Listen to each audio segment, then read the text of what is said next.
Мога и аз да е нещо много. Той сега закатва само.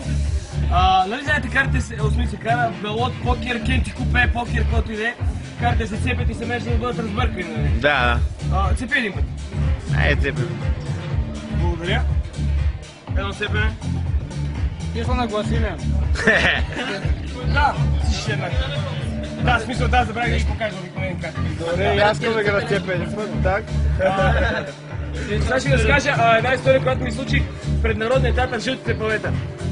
Разхождам се и по едно време срещат две червонокоси момичета. Говорим си за не знам, около една, две, три минутки, идват техните две приятелки брюнетки и ме питат, абе ти как се казваш, бе? И аз викам как се казвам, Данчо се казва. И те ме разправят на Попската улица номер 673, номер Иванов. Попи, аз викам, стига, бе. Питам ми колко е входа за толкова, те ме разправят 25 лева. Колко? Ще ти 25 лева, много скъпо, бе. Обаче бяха много яки и изръкан на моя приятел Тони. Викам, Тонка, братле, слушай сега внимателно. На Попската улица, номер 730, те викат, не, грешно си разбрал, братле. На Попската 673, викам, Тони, да седа, Попската 673 има нов клуб да ги знае. Помните ли колко беше входа? 25 лева, маймица да аз имам само 10 лева. Той като вика, нема ядове, бе, ти още 30 лева ги черпиш по нещо. Викам, ей, Тони!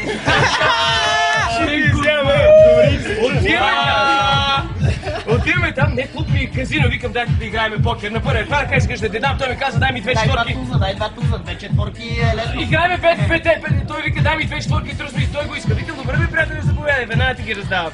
Никакъв проблем няма. Второ него вика, да стига, бе. Колко аз да ги преже? Второ него Второ вика, аре стига, бе, дай ми четворка с 4-9. Не, сега е карели. Спокойно, бе. Always the must, always the must. Да, третия вика, братле, all-in. Да. Даваш 8 с 4, туза взема парите и си тръгвам. Ай, стига направо. Ой, знаете ли какво прави? Става, взима парите и си тръгвам. Викам, братле, какво да прави? Какво правиш, бе? Ай, стига, братле.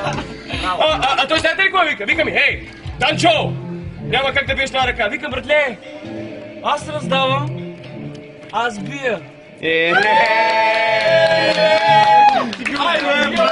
ми стисна ръката, ева.